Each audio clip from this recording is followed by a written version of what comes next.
Euphorie solitaire, chapitre 2, partie 1, cocktail Molotov.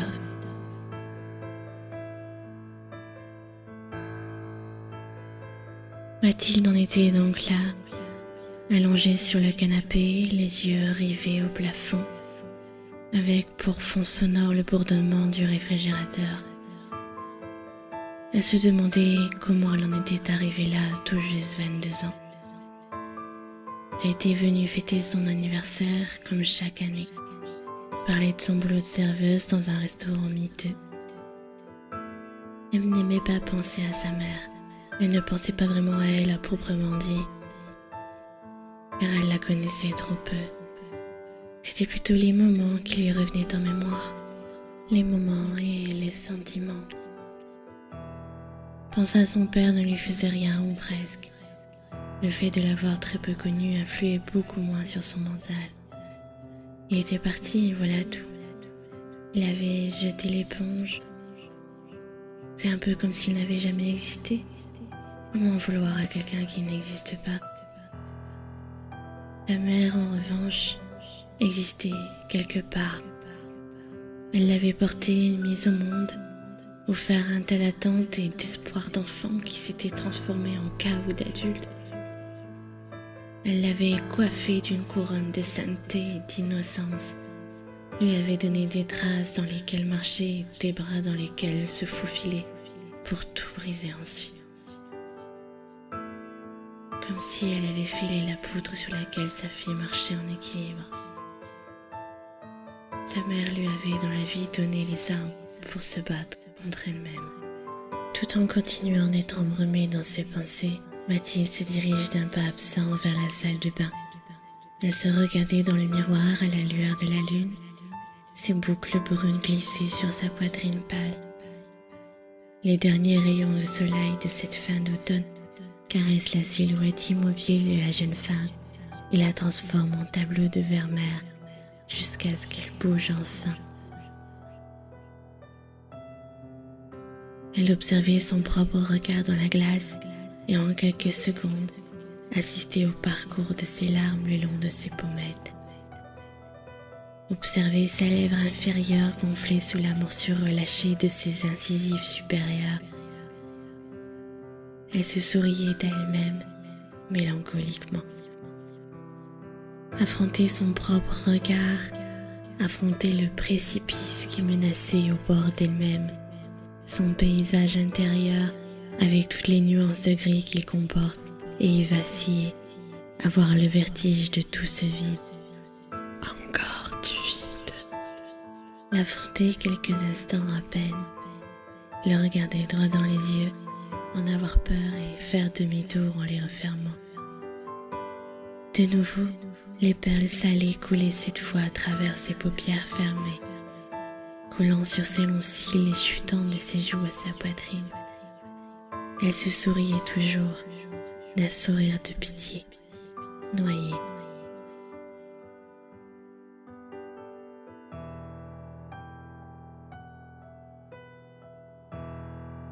Elle savait que sa bulle ne faisait pas seulement que la protéger, elle l'enfermait également. Mathilde évite les introspections et les souvenirs.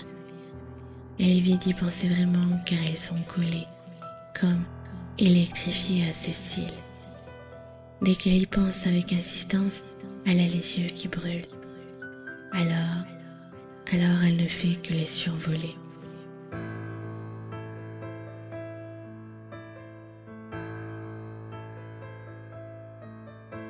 Elle ne savait pas pourquoi elle repensait à J, celui qu'elle ne reverrait plus jamais. J n'avait été ni tendre, ni tactile, et elle avait manqué cruellement de contact pendant sa relation avec lui. Elle ne s'y était vraiment jamais habituée, et compensait cela par ce qu'elle pouvait, c'est-à-dire le sexe. Certes, le soir, elle pouvait se couler contre son torse, mais la tendresse ne s'étendait pas au-delà, et en réclamer la faisait se sentir faible. Alors, la plupart du temps, elle prenait sur elle, et son manque se transformait en frustration, puis en colère. et enfin en dédain pour elle-même et pour lui. À la fin, elle ne pouvait presque plus supporter sa présence. Cet homme qu'elle avait aimé si fort, qui l'avait attiré autrefois, comme s'attirent les faces opposées de deux aimants. Celui-là était incapable de lui donner ce dont elle avait besoin. Et ça faisait mal. Elle en avait mal au bide, mal aux tripes. Elle avait besoin d'un roc, un phare dans la nuit qui l'éclairerait toujours quoi qu'il arrive et où qu'elle se trouve. Elle voulait pouvoir s'y accrocher pendant que toutes les marées du monde tentaient de l'emporter. Après tout ce qu'elle avait vécu, c'est tout ce qu'elle avait toujours désiré. Une encre indéfectible, quelqu'un d'assez fort pour projeter un peu de sa propre lumière sur elle, assez juste pour la raviver. C'est tout ce qu'il lui avait promis, c'est tout ce qu'on lui avait toujours promis, d'être pour pouvoir l'approcher d'assez près. Et pourtant à la fin, sans la sueur, le contact et la moiteur de leurs ébats, rien ne valait plus la peine avec lui. Il ne lui apportait rien qu'elle ne puisse s'apporter elle-même. Elle ne faisait que nager dans la brume intense des promesses oubliées, le genre de celles qu'on lui faisait pour la posséder, et avancer à contre-courant dans un smog vaporeux de rage et de ressentiment. Leur relation s'était décousue au fil des déconvenues. Il n'en restait qu'un bout de chiffon juste bon à foutre dans une bouteille d'alcool blanc et enflammé. Voilà ce qui restait d'eux après tout ce temps. Un molotov, juste un putain de cocktail molotov jeté sur les restes de son cœur. Son petit cœur de ballerine qui danse et tourne encore, juste pour lui plaire, qui tourne comme une fille bourrée un samedi soir sous les Champs-Élysées, qui fait la belle, idiote dans ses paillettes et ses habits de soirée juste pour lui plaire. Tourne encore, Mathilde l'étourdie, à trop tourner en rond, un sourire sans joie à répétition, à la lame qui s'éteint et le cœur qui se mécanise. Soudain, Mathilde s'arrête. La ballerine étourdie reprend ses esprits, prend position sur ses deux pieds bien ancrés cette fois dans la réalité.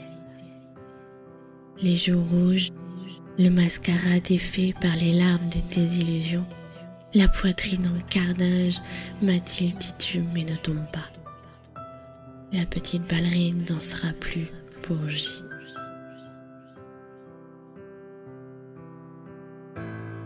Elle ouvrait la robinetterie grinçante et se passait de l'eau tiède sur le visage, quand pour tout effacer, s'essuya avec une serviette éponge et se regarda de nouveau.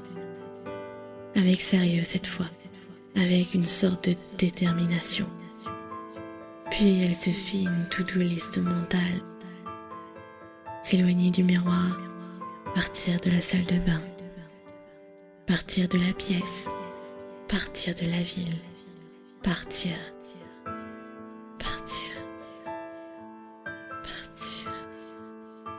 Hors des gens, hors du monde, hors de la réalité. Plus elle avançait, plus elle taisait Mathilde et plus Catherine s'épanouissait. Est-ce possible de jouer à être quelqu'un d'autre si longtemps qu'on oublie de redevenir soi-même? Mathilde l'espérait presque parfois.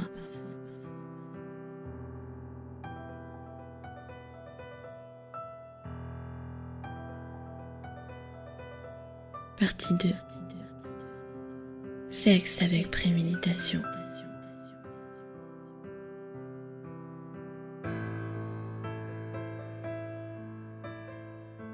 Elle repensait à ces moments passés chez sa tante, ces moments d'hier et d'aujourd'hui. Elle se disait qu'il était temps d'enfermer encore quelques souvenirs dans la maison rouge aux fenêtres blanches. De nouveau, elle chassait ses idées lugubres en secouant la tête. La salle de bain était plongée dans une ambiance tamisée. Quelques flammes de bougies rouges vacillaient, faisant danser des ombres sur les murs. Mathilde était dans son bain, un bain sans mousse, presque limpide, l'eau légèrement blanchie par le savon. Elle y était allongée, jambes légèrement fléchies et la tête reposant sur une serviette soigneusement pliée, seuls ses genoux dépassant ainsi que le bout de ses seins durcis par la tiédeur de la pièce. M fixait le mur de carrelage rose face à elle, absorbée par des pensées mutique. Ailleurs. Elle fléchit alors un peu plus les jambes et immerge la totalité du haut de son corps dans l'eau quasi bouillante. L'espace de quelques secondes, elle ne pensait plus. Elle était comme absente de ce monde, ailleurs et nulle part à la fois. Et puis, quand le manque d'air commence à lui brûler la poitrine, elle ouvre les yeux et expire tout l'air qu'elle contient, créant une remontée de bulles à la surface de l'eau. Elle émerge enfin et ses cheveux bruns se plaquent en arrière. Après qu'elle ait mis quelques secondes pour revenir totalement à elle, Mathilde s'essuie le visage et attrape son téléphone portable posé sur un chevet près d'elle. Mais ses doigts un peu humides l'empêchent d'utiliser correctement l'appareil tactile. Elle réussit néanmoins au bout de quelques essais à se connecter à son appli Salt and Night. Mathilde pouvait y faire son marché en quelque sorte, selon ses envies ou ses besoins physiques ou financiers. Ces hommes et ces femmes étaient catalogués, répertoriés par zone géographique, par tarif. Le tarif allait souvent avec la prestation demandée. Plus la demande était difficile à assouvir, plus le tarif s'élevait. Ainsi, M se sentait sécurisée. Après sa rupture douloureuse et les récentes émotions de son anniversaire, elle avait besoin d'une relation soft, peu rémunératrice mais cicatrisante. Ce soir, elle ne voulait pas donner. Ce soir, elle voulait surtout recevoir. Elle balayait alors les profils du bout de son index, sans vraiment se décider jusqu'à une simple lettre majuscule sous une photo floue, jusqu'à ce qu'elle trouve le bon. T.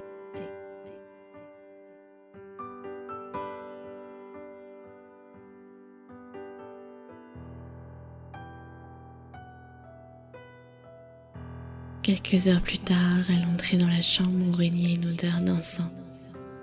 Il y faisait sombre et tout ce qu'elle pouvait voir dans la pénombre, c'était une silhouette passée derrière elle, son souffle chaud sur sa nuque.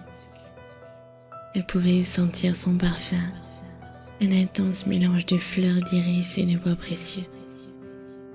Une odeur charnelle qui l'enivrait déjà. L'homme posa son index dans le creux de sa nuque, qu'il pouvait distinguer grâce à sa crinière rousse qu'elle avait relevée. Lui, par un appui léger, laissa glisser son doigt le long de sa colonne vertébrale. Et elle en frissonna. Maintenant, elle tremblait d'attente.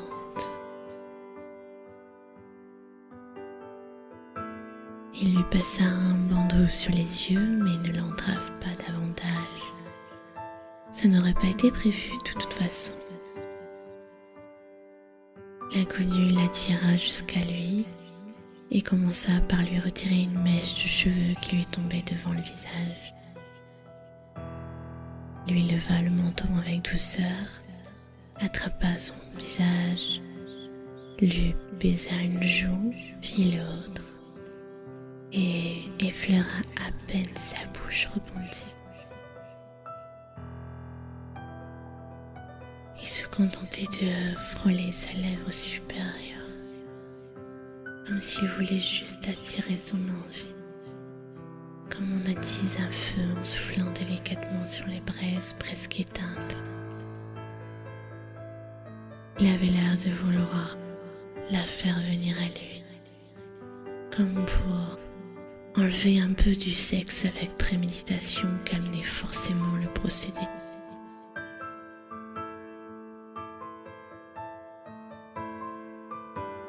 L'inconnu lui prit les mains et les porta jusqu'à son cou à lui, puis à son propre visage. Catherine touchait alors une chevelure dense et épaisse qui comptait une bonne dizaine de centimètres. Elle aurait voulu les sentir également. L'odeur des cheveux de quelqu'un a pour elle quelque chose de très intime. L'humain se parfume rarement la tête. C'est le plus souvent un endroit du corps qui reste vierge de toute interaction. Cette odeur, celle du creux de la nuque et de l'implantation capillaire, reste une description de nous-mêmes des plus involontaires et personnelles. Elle se disait qu'elle aurait peut-être l'occasion de s'y enivrer un peu plus tard.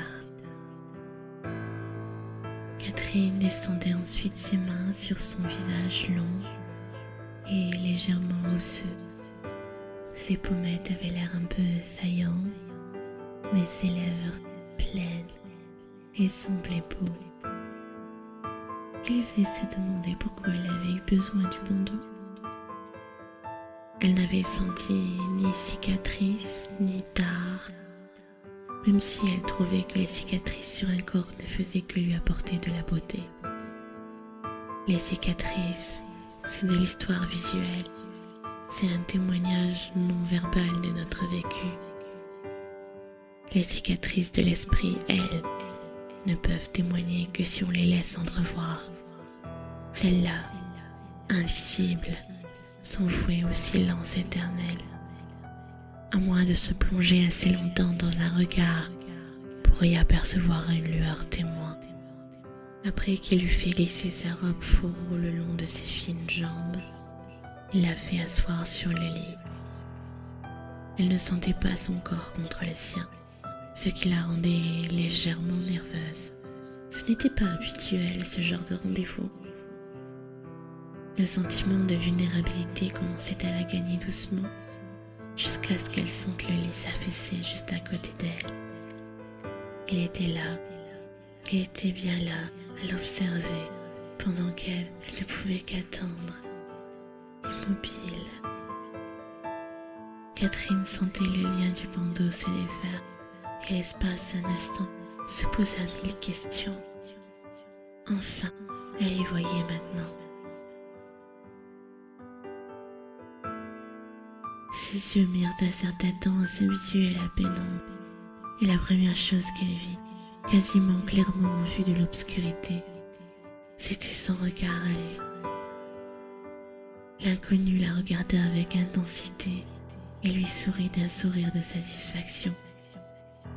C'était le genre de sourire auquel on ne pouvait s'empêcher de répondre. À cet instant, elle le comprit. Elle comprit pourquoi il avait enlevé le bandeau. Il voulait qu'elle consente purement et simplement. Il était Mathilde, cet inconnu choisi pour sa douceur sur une application de rencontre nocturne était son double. Il voulait lui offrir un rapport franc et partagé, parce que tout comme elle, il en avait besoin. Tout comme elle, il brûlait intérieurement d'un feu qui ne pouvait s'éteindre que par le contact d'un autre être humain, que par un regard insistant qui dit « Aime-moi plus fort, aime-moi plus fort » et une bouche cherchant la sienne murmurant « J'en veux encore, j'en veux encore » un esprit qui crie des raisonnements, que j'en oublie qui je suis.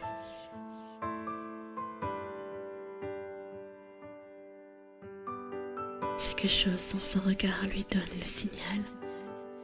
Il pinça la lèvre supérieure de K entre sa propre bouche, cette fois avec plus d'avidité, avec même un peu trop de force, avec l'ardeur démesurée de l'empresser. Ce qui arracha à K un petit gémissement qui valait pour douleur et impatience. Il lui baisa le lobe de l'oreille, le cou, la poitrine, puis lui embrassa finalement tout le corps par des dizaines d'à-coups frénétiques et doux à la fois. Puis, plus sensuellement, se baissa, attrapa son sein droit et se mit à le sucer avidement comme le ferait un poupon. Quand il le relâcha, le bourgeon rouge et boursouflé rebondit sur sa poitrine blanche, qui s'attaqua alors à l'autre, en caressant le contour du mamelon du premier, du bout de son index tendu, comme celui d'un écolier interrogateur.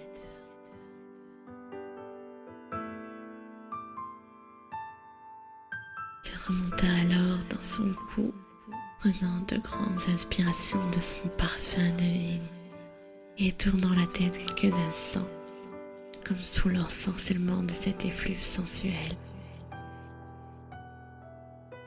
Il la regarda de nouveau, l'embrassa encore furtivement, mais avec force, et vit son corps à elle trembler de désir, la respiration profonde dans l'attente du prochain de ses gestes. Elle lui avait donné le contrôle. Ce soir, elle était vulnérable, à sa portée, mentalement et physiquement. Elle s'était tout à fait abandonnée. Mais c'était bon. Mon Dieu, que c'était bon. Alors elle le regarde à son tour et se demande un instant si ce soir elle joue vraiment au jeu de l'alias où elle s'est fait démasquer. Si elle n'a finalement jamais cessé d'être elle-même, malgré la perruque, malgré la confiance en elle. Et puisque maintenant elle en a envie, elle lui donne le signal en déplaçant quelque peu son corps sous lui pour l'accueillir, en le regardant droit dans les yeux. Elle se rend compte alors qu'il la regarde, et regarde vraiment comme on observe un tableau de Raphaël, scrutant l'avant-plan tout en se demandant ce qui se cache derrière. Alors elle s'introduit dans la perspective chaude et charnelle que lui offre Catherine. Et soudain tout est hors du temps, hors norme.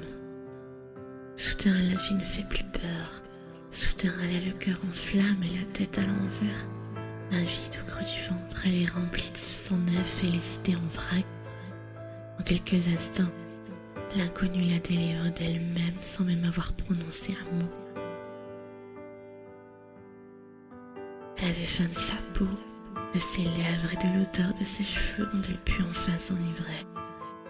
Pour la nuit, cet inconnu détient la clé du paradis et celle des enfers. Les rôles ont été changés cette fois. C'était elle qui n'était plus qu'Adam.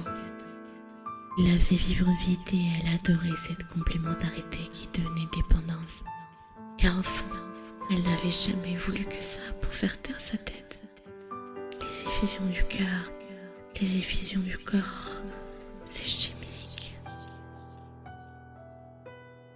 Elle tendait le cou en arrière de plaisir et d'exaltation à son mouvement. Il en profitait pour passer sa main derrière sa nuque humide. À travers ses boucles roses, ramener son visage face au sien. Ils étaient maintenant face à face. Elle, assise sur lui. Elle le dominait maintenant un peu par la taille et l'attitude. Catherine regagnait un peu sur Mathilde lorsqu'elle le regardait d'un air défiant, lui léchant la lèvre supérieure et lui empoignant tout juste assez fortement les cheveux pour lui basculer la tête en arrière, tout en gardant appui sur son autre main. Vous pouvez maintenant à présent lui mordiller le cou, transpirant de sueur sucrée à sa convenance, tant qu'il se laissait faire. Il finit par la regarder et à prononcer une ruade de la tête de droite à gauche, tout en esquissant un sourire de satisfaction intense, avant de la saisir en la prenant dans ses bras pour l'allonger sur le dos et de nouveau prendre le contrôle de l'acte. Il était parti comme il était venu, dans le feutré de la nuit, dans la pénombre et sans un bruit, avant qu'elle ait pu lui adresser un mot, avant que la tendresse d'après-acte s'installe.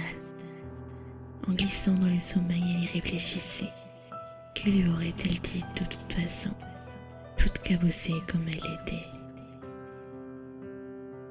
Puis elle se sourit à elle-même, au milieu de son lit, la tête calée entre les deux oreillers. Elle savait maintenant exactement ce qu'elle lui aurait murmuré au creux de l'intimité. Elle aurait voulu dire à cet inconnu: souffle, souffle encore sur les braises de mon petit cœur. Enflamme-moi l'âme et le corps, je te ferai vivre fort. Ce soir, elle avait eu son substitut. Ce soir, au cœur de la nuit agitée de la capitale, entre les bris de verre et les éclats de rire des sorties de bar, entre la cohue et l'odeur dérangeante des stations de métro, entre les allées vides des monopes ouverts toute la nuit, quelque part dans ce monde de fous, un oiseau s'endort sans bruit. Morphée l'a bercé d'un sommeil exalté.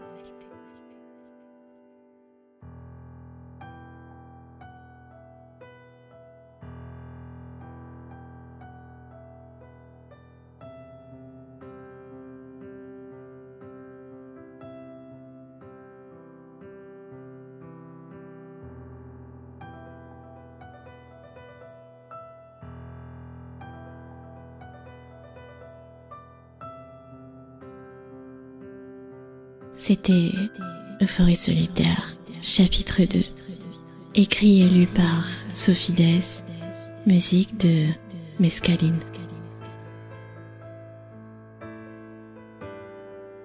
Merci d'avoir écouté. N'oubliez pas de vous abonner au podcast pour me soutenir, un max de partage. À bientôt pour le chapitre 3.